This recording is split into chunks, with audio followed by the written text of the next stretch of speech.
এবং নতুন বছরের শুভেচ্ছা ও শুভকামনা। তো আমি প্রথমে আমার পরিচয় দিয়ে নিচ্ছি। আমি হচ্ছে ফৌজিয়া আক্তার, কাজ করি বাংলাদেশ ফ্রিডম ফাউন্ডেশন এবং অ্যাসেট হবিগঞ্জে।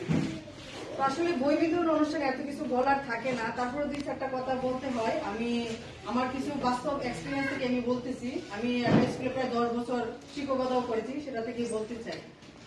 মানে বাচ্চাদের ব্যাপারে অভিভাবক এবং শিক্ষকদের উদ্দেশ্যেই আমার কথাটা, সেটা হচ্ছে যে অভিভাবককে যথেষ্ট পরিমাণে যত্নশীল হতে হবে আপনার বাচ্চার ব্যাপারে, যথেষ্ট পরিমাণে যত্নশীল হতে হবে এবং মাথায় রাখতে হবে যে যেহেতু আমার বাচ্চাটা অন্য 10টা বাচ্চার চাইতে একটু দুর্বল, সেজন্য তাদের দিকে এতটাই খেয়াল রাখবেন আপনারা যে তার খাদ্য তালিকা থেকে শুরু করে তার পড়াশোনা এবং খেলাধুলা প্রত্যেকটা বিষয়কে আপনাকে নিখুঁতভাবে দেখতে হবে।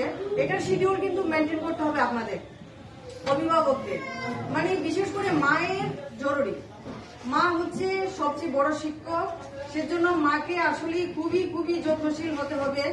আমি এমনও দেখছি, আমি যখন সিলেটে একটা স্কুলের শিক্ষক ছিলাম তখন আমার মনে হচ্ছে যে বাচ্চাদের নিয়ে যখন অভিভাবকরা স্কুলে আসতেছে, সেই সকাল 8টা আসতেছে, 4টায় যাইতেছে, 8টা থেকে 4টা, মানে একটা বাচ্চা যতক্ষণ স্কুলে আছে ঠিক মা ততক্ষণ স্কুলে বসে আছে।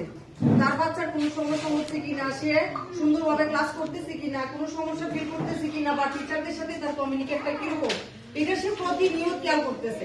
আমরা একটা সময় বিরক্ত হতাম যে কিভাবে সম্ভব একজন অভিভাবক এভাবে বসে থাকে, আমাদের একটা বিরক্ত লাগতো। আমরা বলতাম যে আপনারা যান, আমাদের দায়িত্ব আছে, আমরা দেখবো, কিন্তু তারা যেতে রাজি না। তাদের টার্গেট হচ্ছে তার বাচ্চাকে সে সবসময় ফলো আপে রাখবে।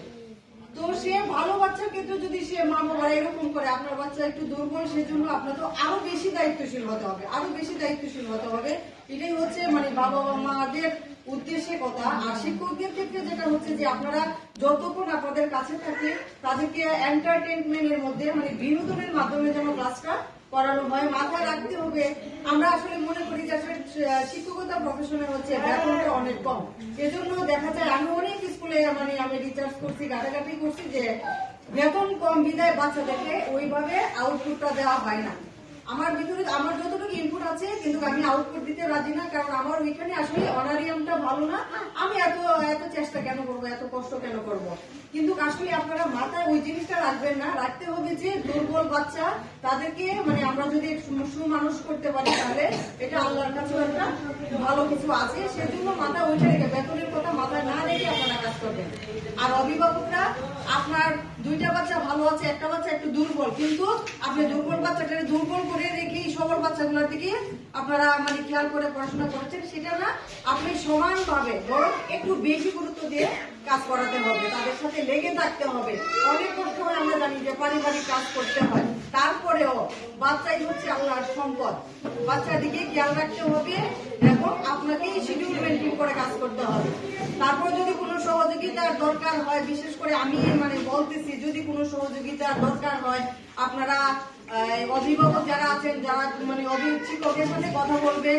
আমরা সর্বোচ্চ চেষ্টা করবো, দুলাল ভাইয়ের মাধ্যমে যদি কোনো খবর পৌঁছে আমি সর্বোচ্চ চেষ্টা করবো, যেহেতু প্রশাসনিক কর্মকর্তাদের সাথে আমি কাজ করি, আমি আপনাদের জন্য যথেষ্ট পরিমাণের চেষ্টা আমি করবো যে কোনো কিছু করা যায় কিনা, যদি কোনো সাহায্য সহযোগিতার দরকার হয়।